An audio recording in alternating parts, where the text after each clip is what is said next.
pleasure in one way to another musical group, and one member of it who gives great pleasure in a slightly different way but much the same.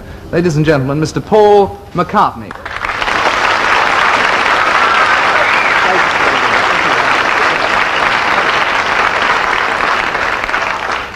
Paul, it's great to have you here, and one thing as we've been rehearsing today that I've been wondering is whether in fact you ever expected things to be as good for you as in fact they've been. When you started as a group, did you expect things to go like this? Did you? No, we used to sort of think of things in stages. Still do, I think.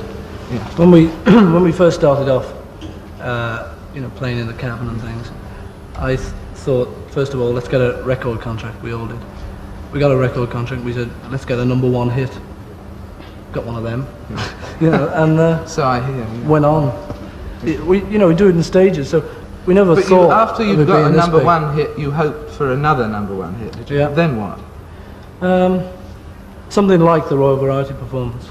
And something then? sort of big and things. Yeah. Then what came after that? America, I think. Yeah. Which was marvellous. And after America, a film. Now, it's fairly close to the film being as big a success as everything else, I should think. Now, if it is, in sort of a bit later this year, a big success, what will be the next ambition then? I don't know, another film probably, Yeah. I think that's about the only success. And what about after that? Oh, don't ask me, I'm only doing it. Have you got any ambitions, in fact, in other spheres completely? I mean, do you want to be Prime Minister one day? Or, I mean, does that sort of thing? No, I don't want to be, no, nothing like that, no. God. Retire, that's quite... Retire? And when do you think you'll achieve that ambition, in fact? The way things are going in a couple of years or something. No, I don't know. But no idea. When people usually ask you what's the best thing about being one of the Beatles at this stage, what you usually reply, the money, as the first quip, as fact. But what after that's one of the good things? Being able to do things that you enjoy doing, rather than if you get a bit of power when you sort of you reach a certain stage where you get a bit of power, and in that you can suggest things that you want to do to people. Now we can turn around to Brian and say, could we do such and such a thing, like a film, and he can say, well, I'll try and fix it, boy. Yeah. So and he does. He's good like that. So, Useful man to have about. Actually. Oh, he's great. Yes. Yeah. But so the power it gives you basically is a power to do what you want, is it? Yeah. So rather than sort of being struggling unknowns and trying to do things that we'd never be able to do, we can now do more things that we'd like to. I think that's a sort of a good part of it. And when you write music, which you do a great deal with John Lennon and so on, you write it very much and marvellously in the current idiom.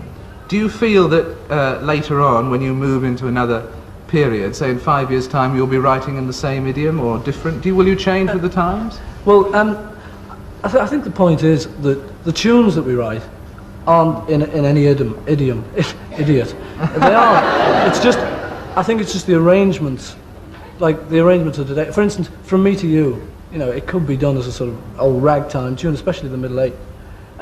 And so, we're not writing the tunes in any particular idiom.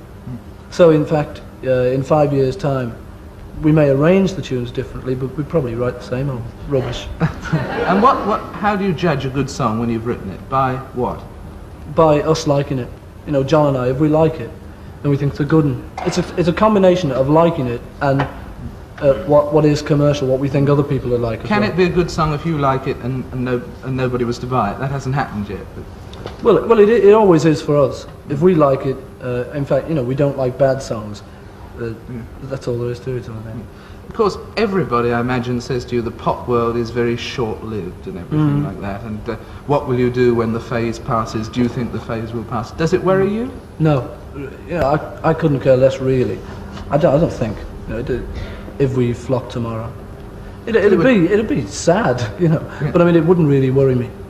Could you go back to doing something else? Oh, I don't know. I'd miss doing this, but I think I'd think of something else to do. Something that I'd like to do. Write songs for other people. Yeah. Anything completely different? Completely different. Retire. That's a completely different person. Well, really, it'll be Thank you very much. It'll be a great pleasure to watch Paul McCartney in retirement, but it'll probably be in the year about 2010, I should think. Thank you.